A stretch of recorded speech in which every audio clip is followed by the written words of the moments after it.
Welcome, I'm Sally Treanor. This is the watercolor series. We've been working on snow scenes, and this is going to be a wet and wet, and it will be all done on wet or damp paper. The palette will be cerulean blue and burnt sienna primarily. So let's begin. This is a painting that was done. It was when I was still dating my work, 1978. And you'll see it has many elements in it that I still use and enjoy.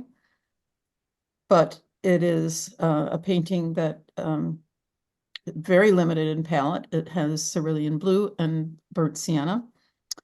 I think it might have a little bit of raw sienna, but I'm not positive. It might just be two colors.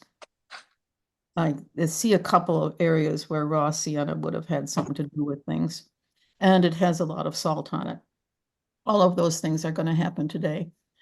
So let's begin. This is a quarter sheet. And I will wet the paper with my very wet, my sopping wet sponge. And just to review, we haven't done this for a while. I have a really very, very wet sponge loaded with water. And you always wet both sides. And the reason being that you're saturating the paper. And when you wet one side only, then that's the only side that's going to expand because it has water in it. And then it buckles, and so your paint runs all over the place. So when you're painting wet and wet, you want it to stay wet for a while. And you also want it not to buckle. There were a few dirty spots on my board. Let me just go over that again. Okay, now is the time for the thirsty sponge. So I'm squeezing out my natural sponge to get rid of excess water.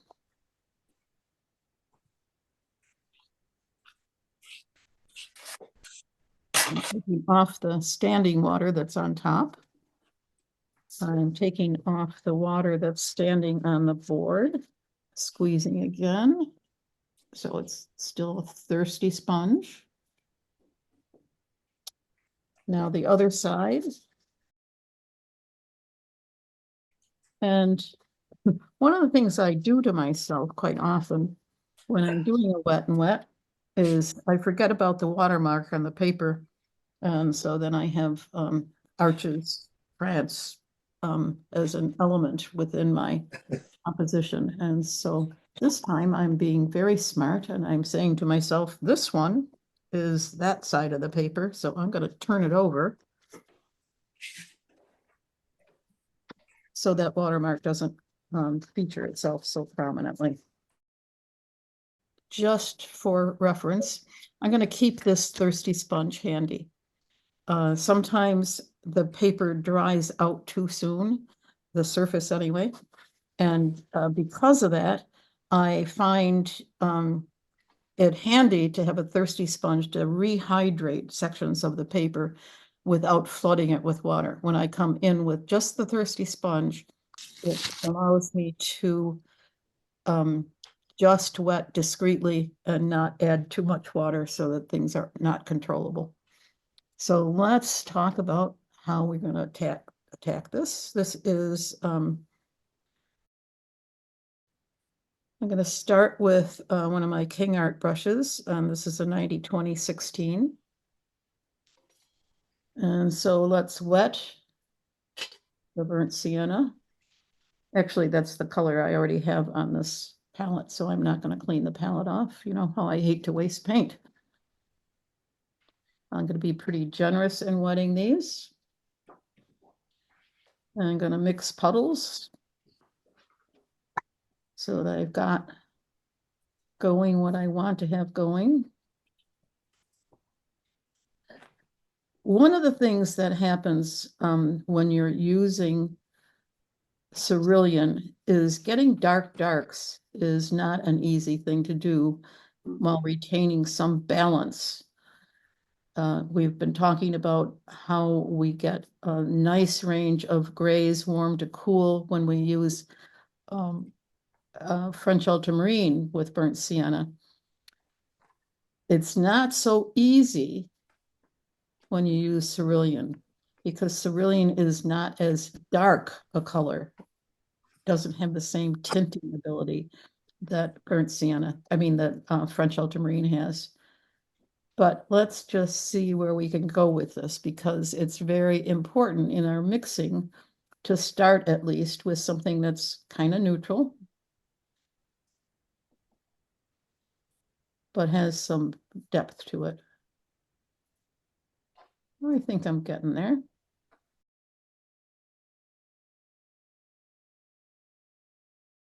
It's worth your time to really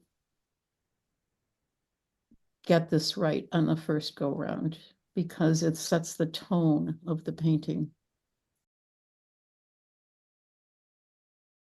I think I'm going to vary from what I first said, and let's add some French ultramarine to it. It'll change things in a way that will allow us to get darker.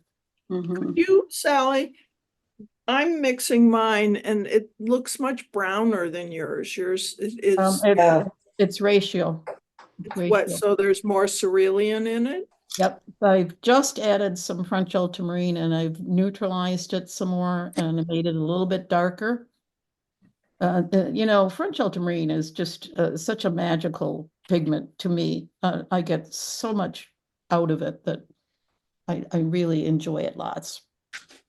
So while I've been spending that time mixing that up, I've probably lost an optimum wetness to the surface, hence coming in with my thirsty brush again, sponge again. I'm re-wetting in a very controlled manner, so I will have no standing water, but I will have a very workable surface, nice controlled amount of water in my surface. Let me iterate again. Important to blot your brush, but let's just see how we can come into this. I actually could use a mop for this. But let me just say again that cerulean, like French ultramarine, is a granulating color.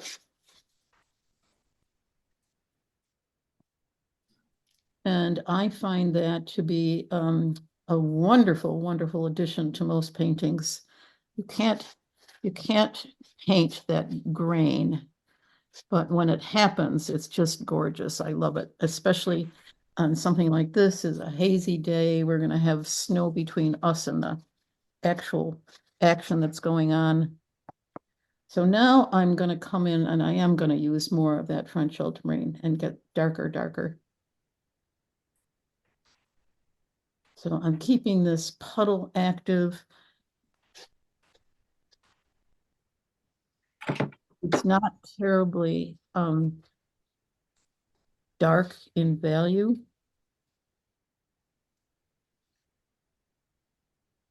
I'm gonna make it a little more dramatic now by adding some dark.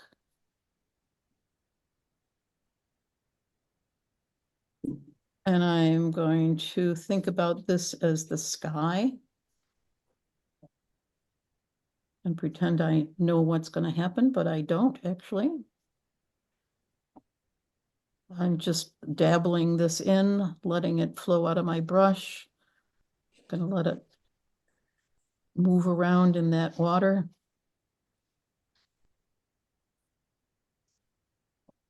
So thus far we've been using, and already this is kind of drying out. I'm getting dry brush effects here and I don't want them.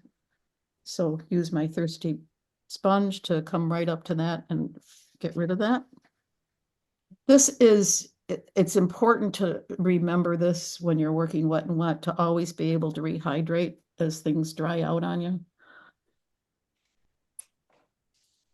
And it has been so long since we as a group have done anything wet and wet that I felt it important to remind you of that. Where Now, on the paper are you wetting, Sally? Just the white part or the part that's touching? yeah, because I was getting an edge here and I'm still getting it. So I bring it up to, as if I were losing an edge with a brush, I bring that thirsty sponge up to that edge so it has a place for the pigment to flow. Otherwise, it'll make an edge that I don't want. So it's important to do this very rapidly because I'm going to want to use salt. But the next thing that happens is we're going to increase the saturation of this puddle. And so lots of pigment now. We're going to add lots of pigment, make it darker. And I'm cheating to use the French ultramarine in this to make it darker faster. But now I have a different ratio of pigment to water. And let's just put in a hillside.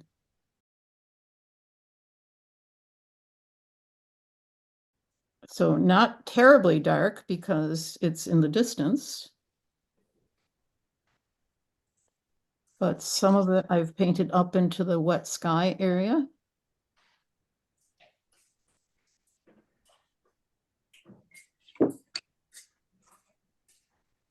And let's just extend that down into an area that is a snowy area. We just want to get paint all over the paper.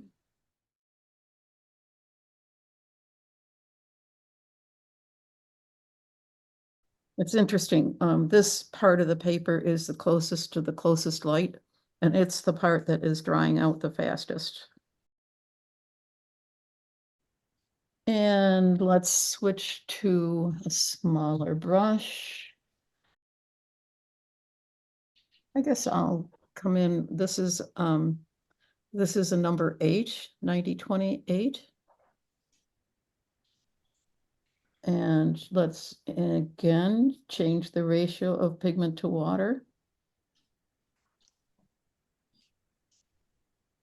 And we're still working kind of far away, so it's not dark, dark.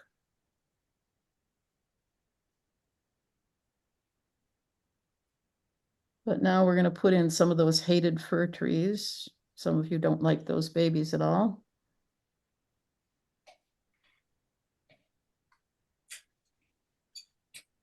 And this is on wet paper, so they're pretty far away and they're not too distinct because there's going to be between our eye and them snow.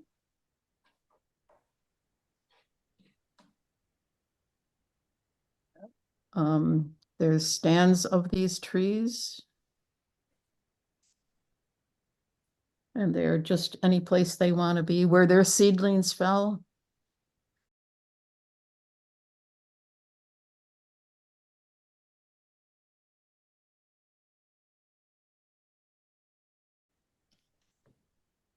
So be as this is very inexact at this point. There is no necessity for it to be anything but indistinct shapes. And some start at lower and higher places on the paper. And that helps you give them some perspective where they are in space. I'm working with a smaller brush, so I have much more control over the distinctness of the shapes, but it's still very wet, so it's still allowing me to still work very loosely. So I'm getting those fir trees doing what fir trees do. They look fuzzy anyway. I like fir trees because of that.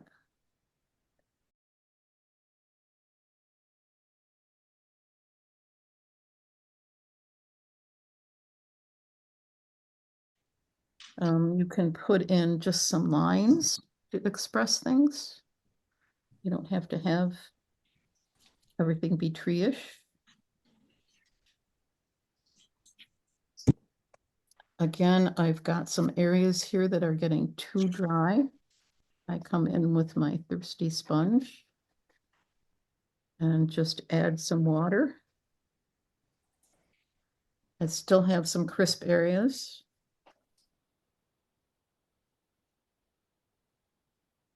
I'm gonna have to add more pigment because I'm running out of puddle.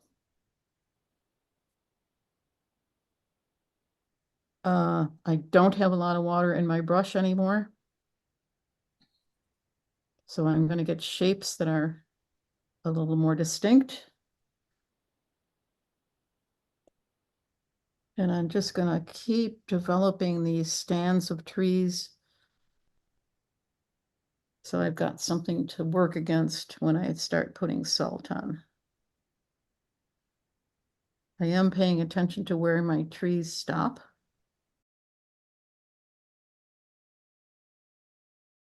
Now, mind you, this is not perfect. Of course, you wouldn't know that. This is a very quick study. All right, let's stop what we're doing. And let's start with the salt while we still have plenty of standing water. This is quite coarse salt. And you have to do this while you've still got some sheen on the paper to indicate that you actually do have an ability to get some response from the salt. As you know, the salt melts into the available water, makes a little puddle, and it's the last guy in, and so it moves the pigment that's there out of the way, and it will only happen when you still have available pigment. So that's why you have to be very quick with it. Let's do a couple of additions. For instance, I didn't have alcohol in my bag of tricks when I did that painting that I just showed you that was from 1978. So let's see what it does. Just every once in a while, a little spurt here and there.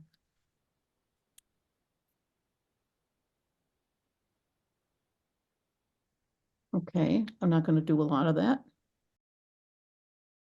So now we have to wait a minute and just kind of watch that emerge and see what happens. I can see where my grains of salt are starting to melt and they're starting to push pigment out of the way.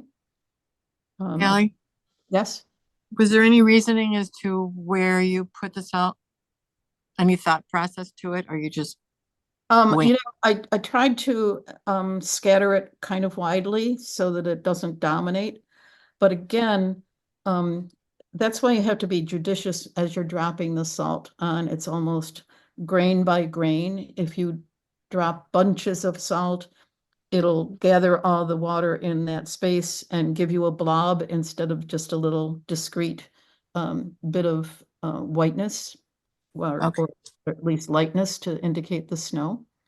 Okay, thank you. This is like watching paint dry. This is not the most interesting part of this painting. And I'm not sure that I had enough water to get the kind of response I wanted. I have some nice stuff happening here from the alcohol. Let's see what we get from doing a little water.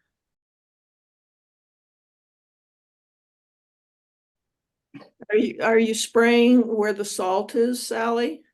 Yeah, I can't avoid it because I've got salt in a lot of places. But now I'm getting more of an effect. And again, remember when you're spraying, hold it not up close, but far enough away that the spray spreads out. And even with this bigger container, it's quite a fine mist that I'm spraying. With the alcohol, I'm getting really low in here, and so let me do it one more time, but hold up the paper so I can keep it upright. It's getting low enough, I have to keep that pretty upright. Ooh, lots better, lots better. So now I'm starting to get some really nice snow in the air that allows me to have that happening, you know, between me and the objects. I'm gonna do a little more detail in these areas that are closer. It's still wet.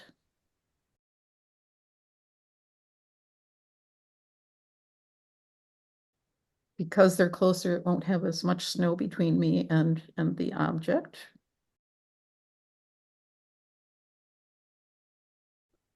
And as we go forward, as this gets drier, I can do more of that detail work, but not a lot of value because the value will leave the space. But I can play with this even though it has salt on it and it has alcohol working on it. I really like the effect of alcohol. It gives me more discrete little areas. The water spreads more when I use it as a spray. And I do like to control things. And this little bubba right here needs a little help.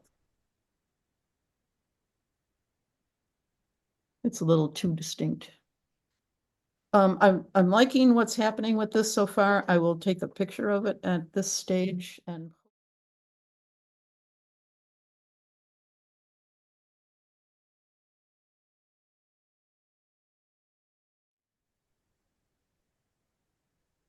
so we've dried the paper and I can work a little more positively on it. I'm still with my smaller brush. I am bringing stuff into the foreground a bit and giving a few more details that are not quite as hidden by snowflakes.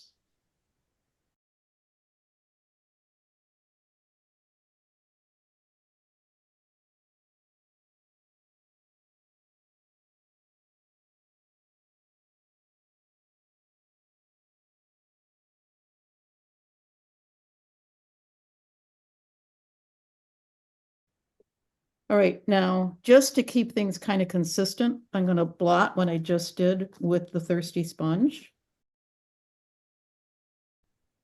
So it'll make those not so prominent.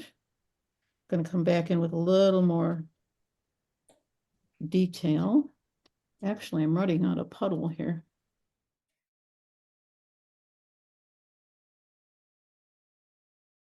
At this point, as I said, I'm blotting with the Thirsty Sponge. Don't rub with it, blot. You know, just press it and get out of it.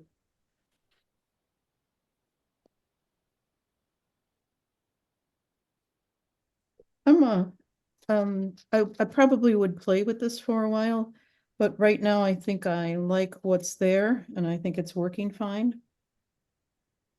And at any time you add stuff, you can not only blot it again with the Thirsty Sponge, but you can reintroduce some of your other elements like water or alcohol spray.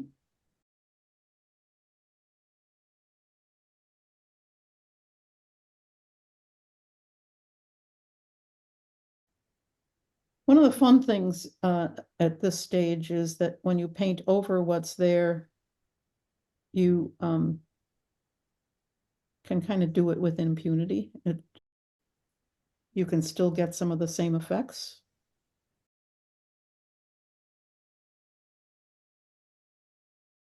So let's just do a little alcohol spray in what I just did.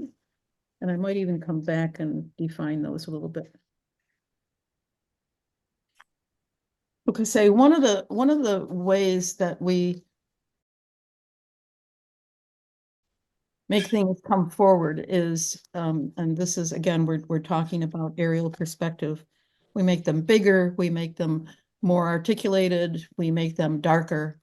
So I've taken this group of trees from its last iteration, and now they are much more detailed than they were. Again, I'm going back to the same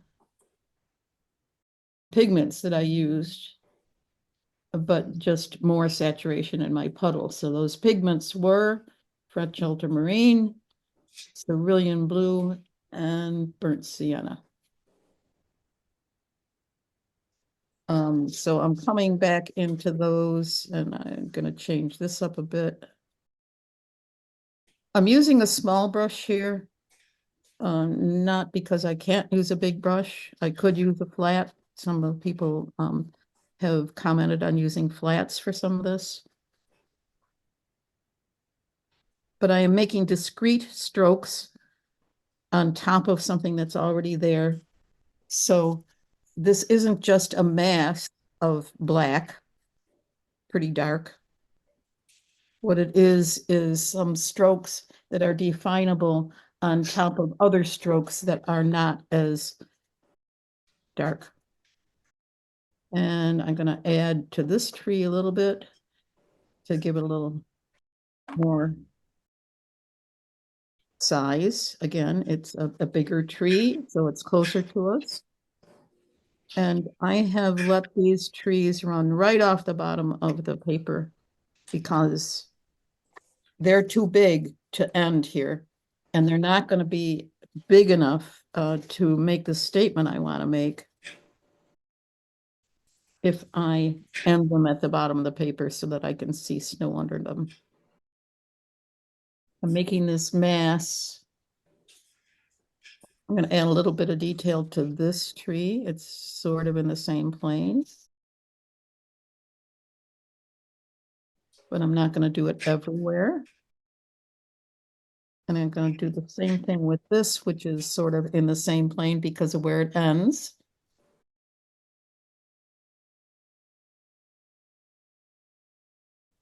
And I'm going to block that a bit because it's a little too dark, a little too assertive. But I wanted it to be a little stronger than what it was. And maybe this one over here.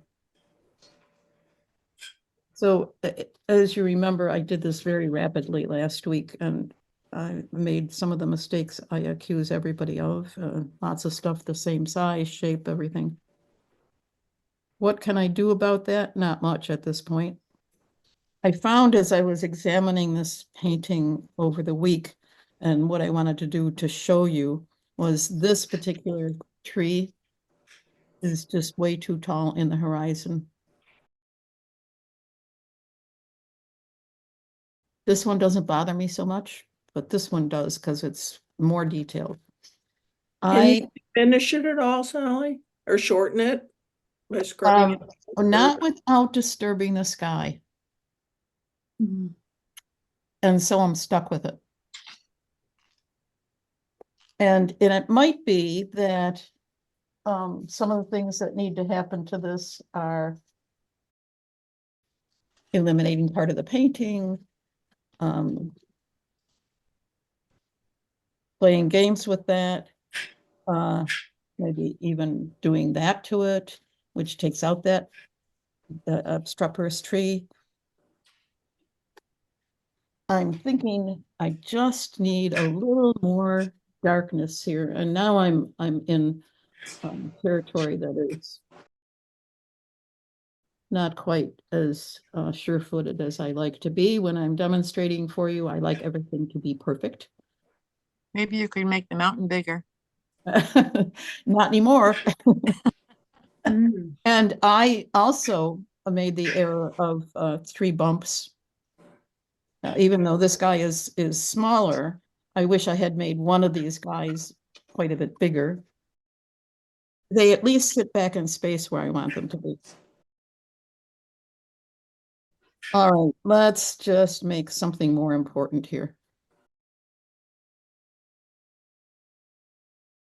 I think better. I don't like this white space right here. And again, I'm using this smaller brush because I have a lot of control over it. I'm making statements with it, but they're very discrete statements. Let's put a new guy in here.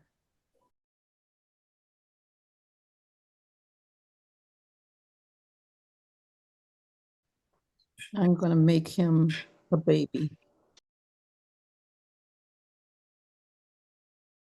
That's helping. And let's do something in front of this folk.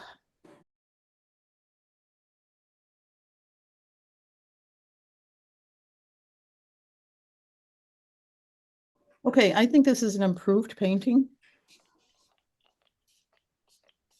Make some transition linkages here.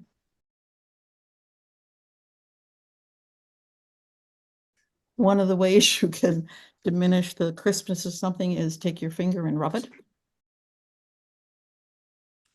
But the use of that kind of tool is great because you always have your fingers with you.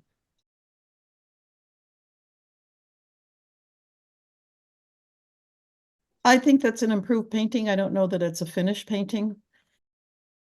This guy is still a little problematic. I'm not quite sure why. It's just not cooperating.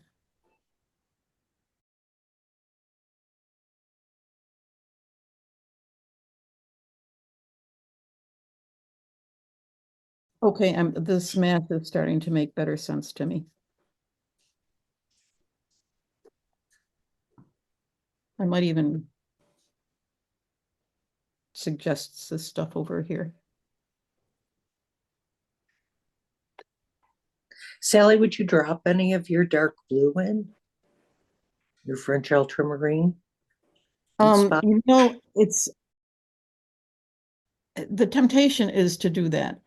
Yeah, But the problem is that because all the color is diminished, it's low intensity because of the atmospheric intervention of particulate matter and snowdrops. To do that gets to be startling. So okay. I might take this clump of trees and make it a little more expressive. I'm so Lively, sorry yeah. I made these trees back here so big. I mean, that was a mistake. Shouldn't have done that. If I was brave enough, I would make all of these trees in front bigger.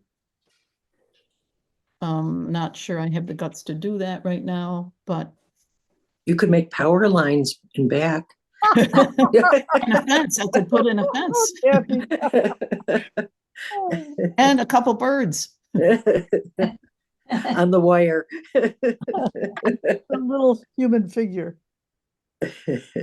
trudging and footprints and footprints. Put a fence line too. All right, you know, this is only a piece of paper. Go for it.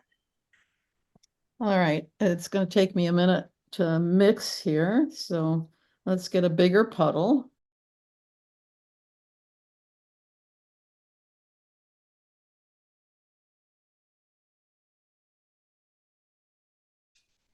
Okay, so I'm switching to, and maybe it's not big enough, but we'll see. It's a 14.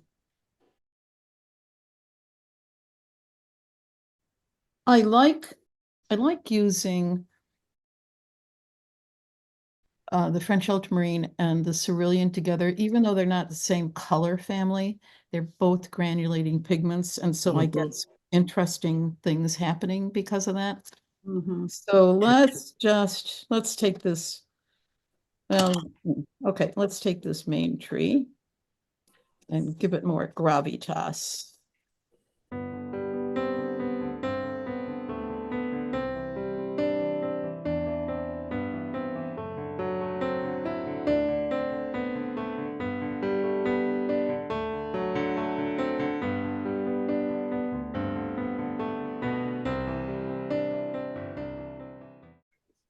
again, use that handy figure to do a little smudging. Because we don't want everything to be equally important. Getting awfully dense down here, so I'm not sure I like that very much. And who else will we give some more importance to this guy?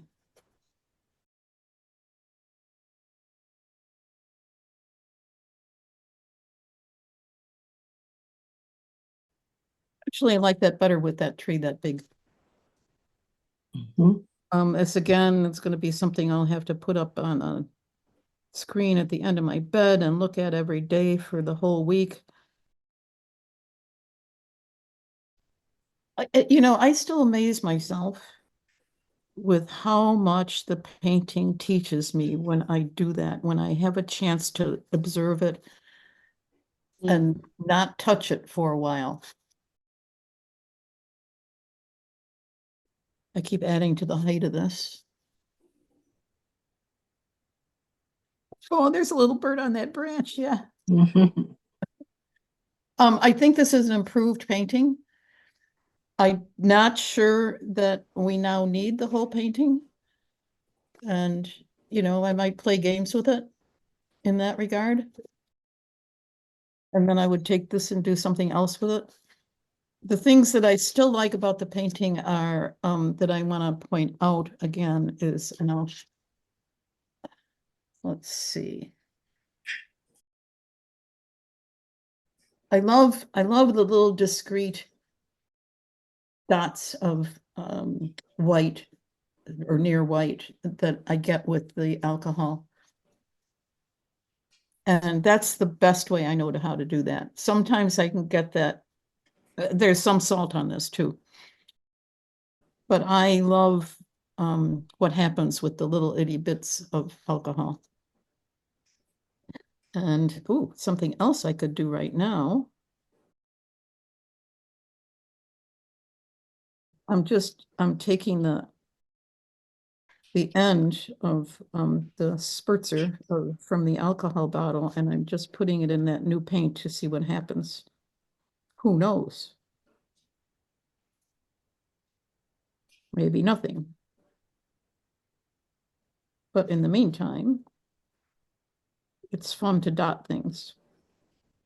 I don't know that anything will happen with that.